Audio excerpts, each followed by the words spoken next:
प्रिय देशवासियों, नमस्कार।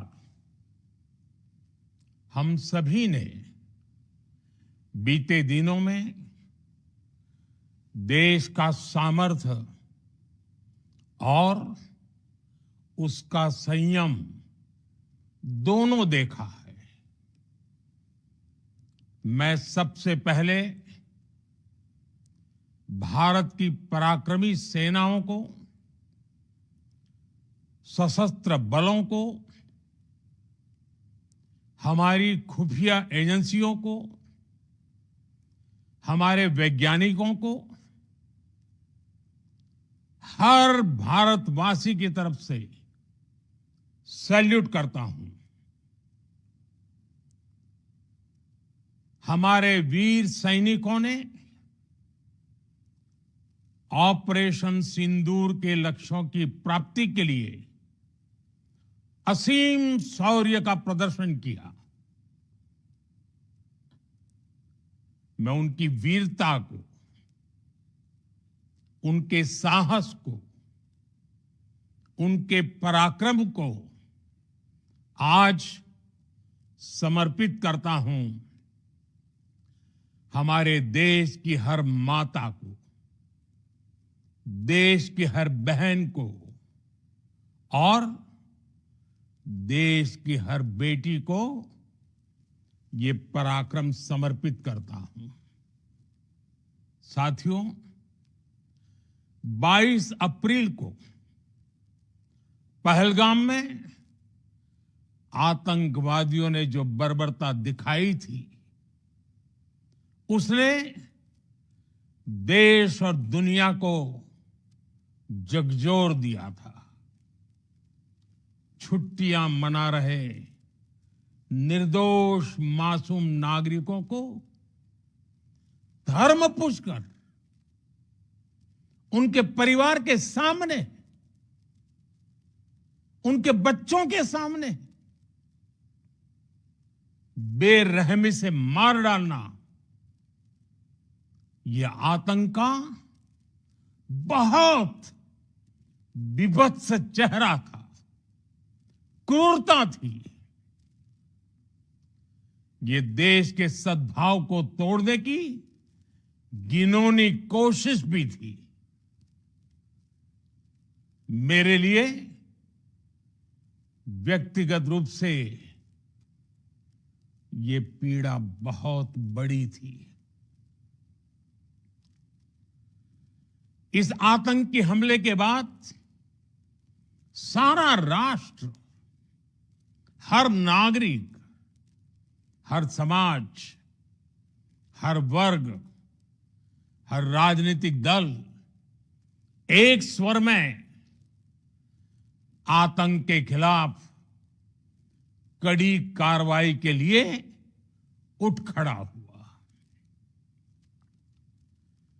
हमने आतंकवादियों को मिट्टी में मिलाने के लिए भारत की सेनाओं को पूरी छूट दे दी और आज हर आतंकी,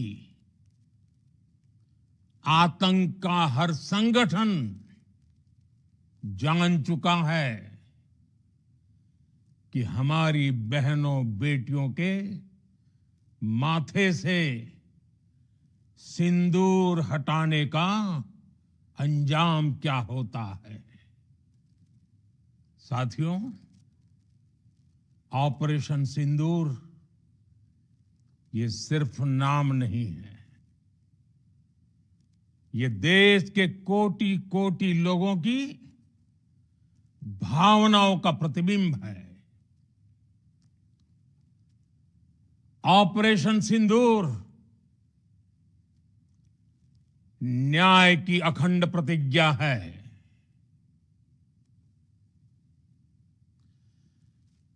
6 मई की देर रात, 7 मई की सुबह पूरी दुनिया ने इस प्रतिज्ञा को परिणाम में बदलते देखा है। भारत की सेनाओं ने पाकिस्तान में आतंक के ठिकानों पर,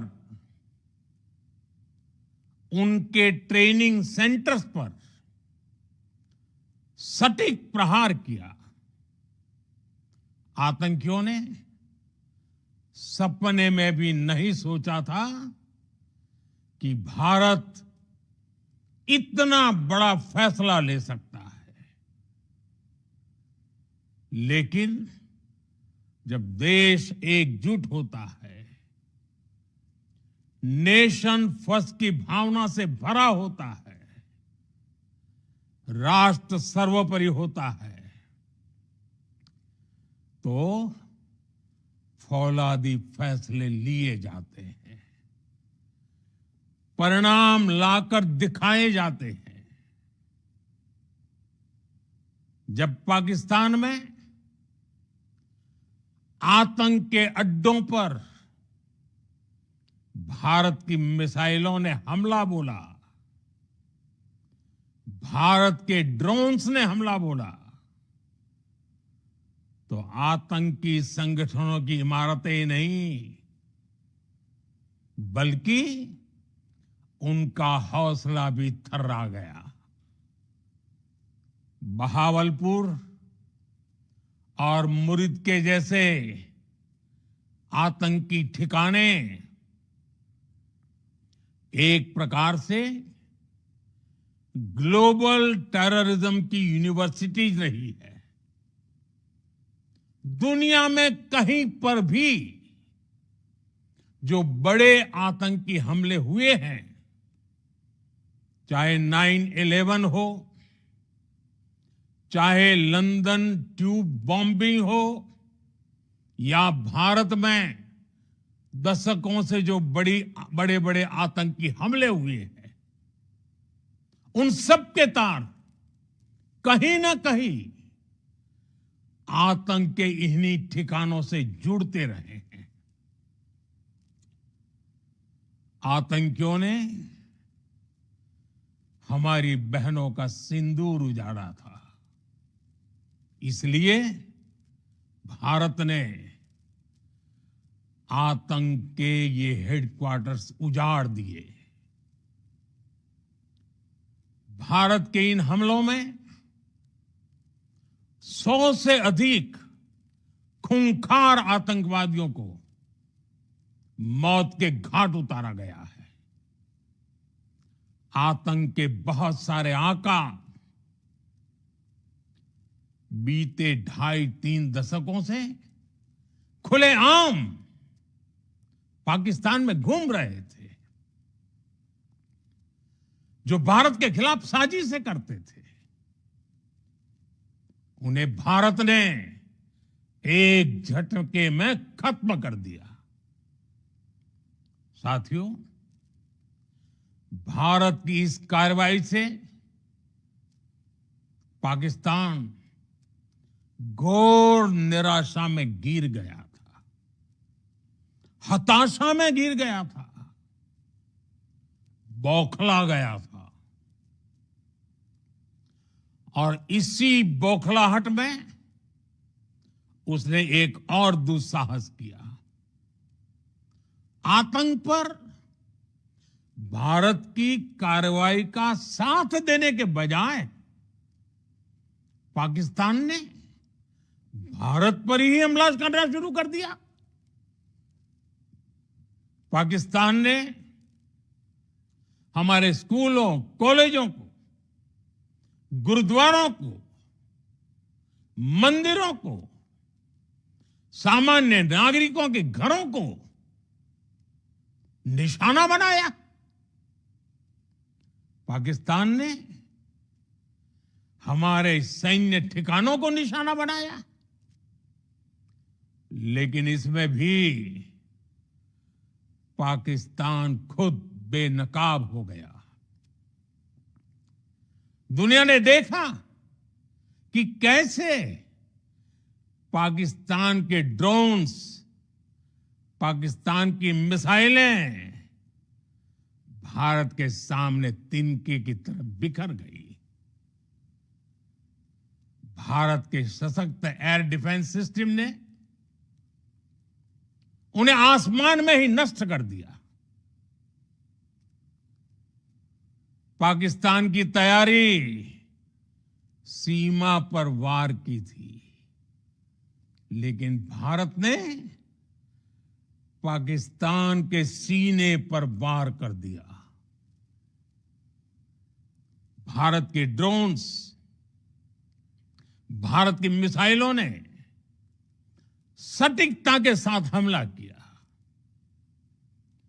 पाकिस्तानी वायुसेना के उन एयरबेस को नुकसान पहुंचाया, जिस पर पाकिस्तान को बहुत घमंड था। भारत ने पहले 3 दिनों में ही पाकिस्तान को इतना तबाह कर दिया जिसका उसे अंदाजा भी नहीं था। इसलिए भारत की आक्रामक कार्रवाई के बाद पाकिस्तान बचने के रास्ते खोजने लगा। पाकिस्तान दुनिया भर में तनाव कम करने के लिए गुहार लगा रहा था, और बुरी तरह पीटने के बाद इसी मजबूरी में 10 मई की दोपहर को पाकिस्तानी सेना ने हमारे डीजीएमओ को संपर्क किया।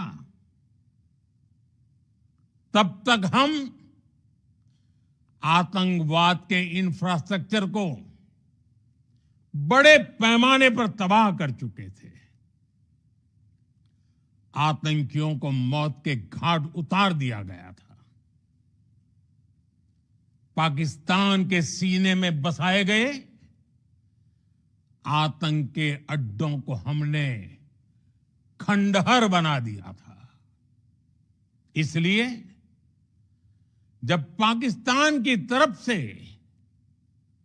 गुहार लगाई गई, पाकिस्तान की तरफ से जब ये कहा गया कि उसकी ओर से आगे कोई आतंकी गतिविधि और सैन्य दुस्साहस नहीं दिखाया जाएगा, तो भारत ने भी उस पर विचार किया।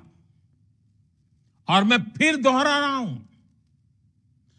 हमने पाकिस्तान के आतंकी और सैन्य ठिकानों पर अपनी जवाबी कार्रवाई को अभी सिर्फ स्थगित किया है।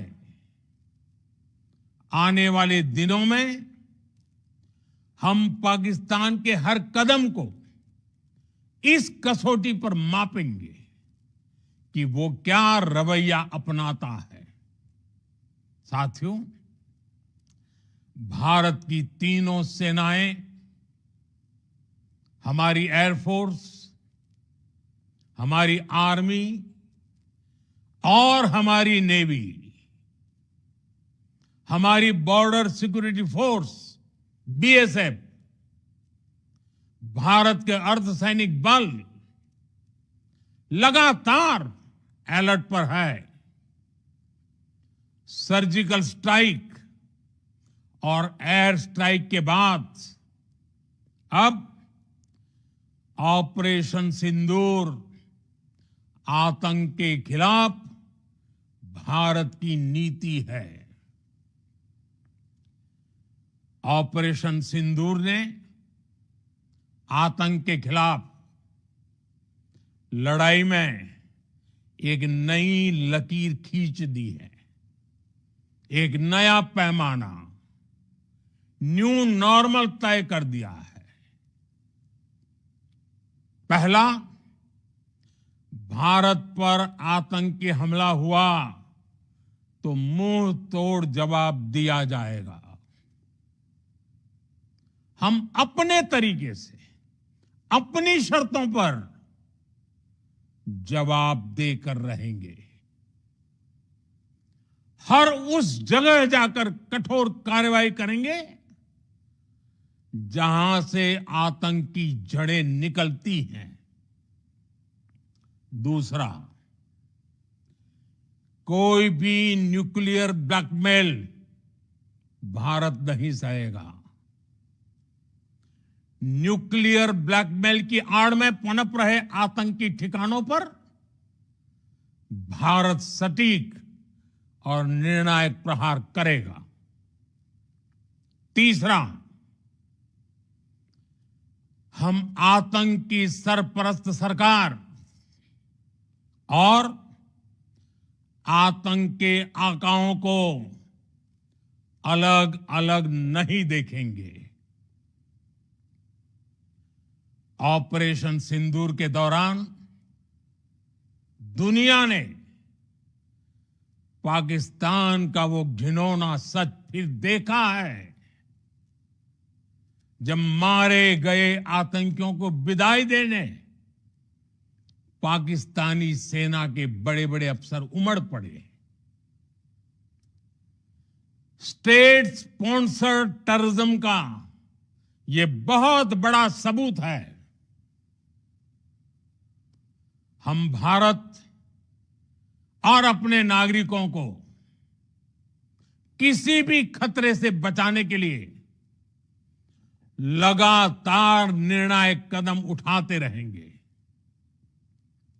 साथियों, युद्ध के मैदान पर हमने हर बार पाकिस्तान को धूल चटाई है और इस बार ऑपरेशन सिंदूर ने नया आयाम जोड़ा है।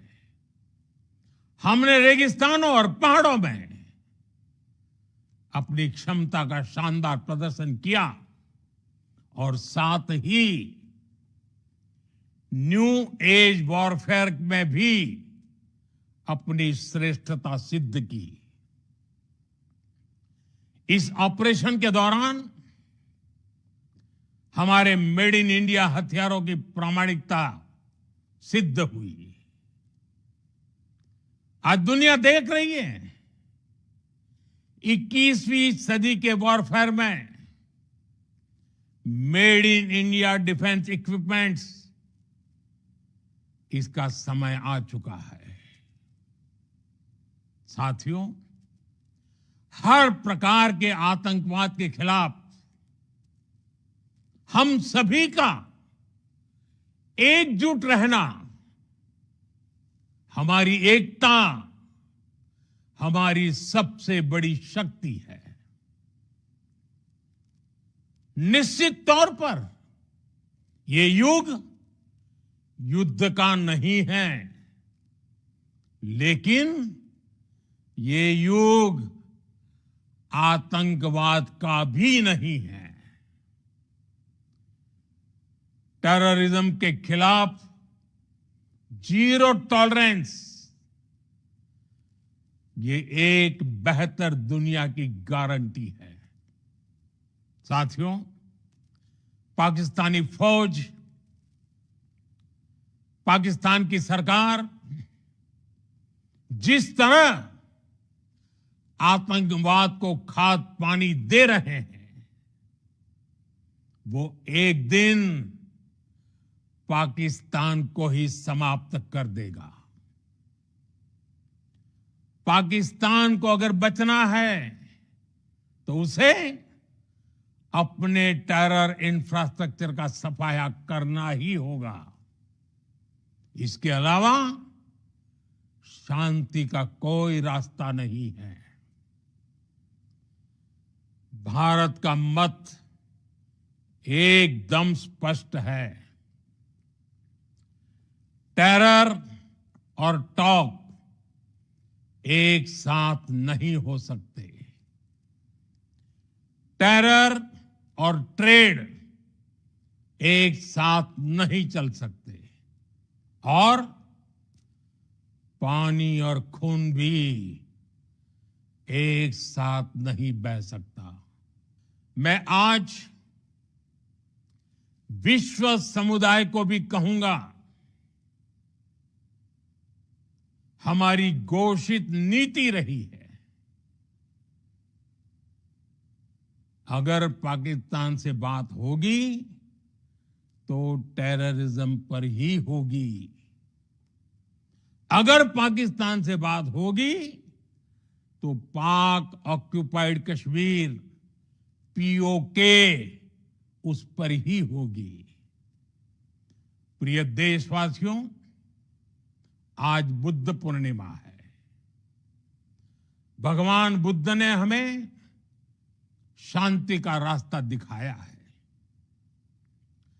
शांति का मार्ग भी शक्ति से होकर जाता है। मानवता शांति और समृद्धि की तरफ बढ़े, हर भारतीय शांति से जी सके, विकसित भारत के सपने को पूरा कर सके, इसके लिए भारत का शक्तिशाली होना बहुत जरूरी है। और आवश्यकता पड़ने पर इस शक्ति का इस्तेमाल भी जरूरी है। और पिछले कुछ दिनों में भारत ने यही किया है। मैं एक बार फिर भारत की सेना और सशस्त्र बलों को सैल्यूट करता हूं। हम भारतवासी के हौसले, हर भारतवासी का एकजुटता का शपथ, संकल्प, मैं उसे नमन करता हूं। बहुत बहुत धन्यवाद। भारत माता की जय। भारत माता की जय। भारत माता की जय।